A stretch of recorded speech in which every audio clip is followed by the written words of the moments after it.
61 ভাষা শহীদদের বাংলাদেশি বলে অপমান করায় ডিমাসা রাইটস ফোরামের সভাপতি মুক্তেশ্বর ক্রেমপ্রাইর বিরুদ্ধে মামলা দায়ের করলেন কংগ্রেস নেতা অভিজিৎ পাল।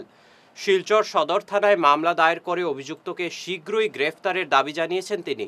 কংগ্রেস নেতা সীমান্ত ভট্টাচার্য, সঞ্জীব রায় সহ অন্যান্যরা হুঁশিয়ারি দিয়ে বলেছেন, ভাষা শহীদদের অপমান সহ্য করা হবে না।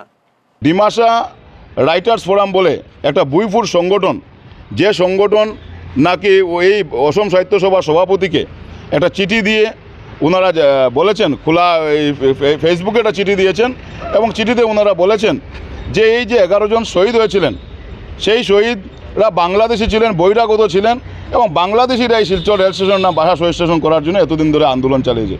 সেটা অত্যন্ত নিন্দনীয় এবং দুর্ভাগ্যজনক ঘটনা যে বাঙালিদের প্রতি এইভাবে চরম যে অবমাননা, বাঙালিদের প্রতি যে চরম একটা বিশুদ্ধগার যে উনি যে করলেন।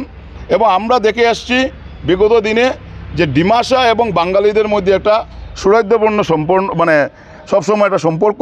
কোনোদিন ডিমাসা এবং বাঙালিদের মধ্যে কোনো ধরনের কোনো মতভেদ কোনোদিনই হয়নি। কিন্তু আমাদের যা সন্দেহ যে দিশপুরের একটা লবি চক্রান্ত করে যে এইভাবে বাঙালিদেরকে কীভাবে হেনস্থা করা যায়, বাঙালিদেরকে কীভাবে দাবিয়ে রাখা যায়, বাঙালিদেরকে কীভাবে অপমানিত করা যায়, সেই চিন্তাটুকু করে ওনারা একটা বুইফু সংগঠনে একটা ব্যক্তি যে মুক্তেশ্বর ক্রেমপ্রাই নামের একজন ব্যক্তি এইভাবে একটা স্টেটমেন্ট দিয়ে যে আমাদের শহীদদেরকে যে অপমান করেছেন সেটা অত্যন্ত নিন্দনীয় এবং দুর্ভাগ্যজনক।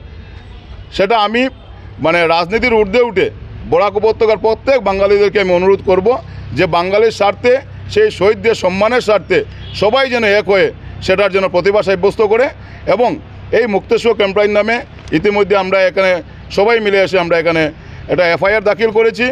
অতি সত্বর যেন মুক্তেশ্বর ক্রেমপ্রাইকে যেন গ্রেপ্তার করা হয়। এইভাবে একটা জাতি জনগোষ্ঠীর উপর এইভাবে বিরূপ মন্তব্য কোনোদিন সভ্য সমাজে মেনে নেওয়া যায় না। আমরা বুঝতে পারছি যে এটা একটা সাজানো ঘটনা।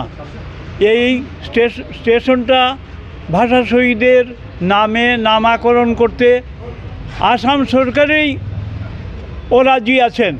এইটা একটা চক্রান্ত। কী কারণে চক্রান্ত? যিনি বলেছেন এরা সব বাংলাদেশি।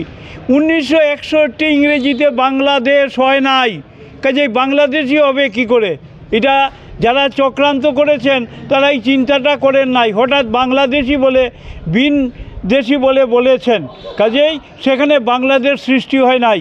এবং যারা মারা গেছেন এর মধ্যে শচীন্দ্র পাল, যিনি মারা গেছেন, শহীদ হয়েছেন, ইনি আমাদের শিলচরের সবচেয়ে বিখ্যাত নাম।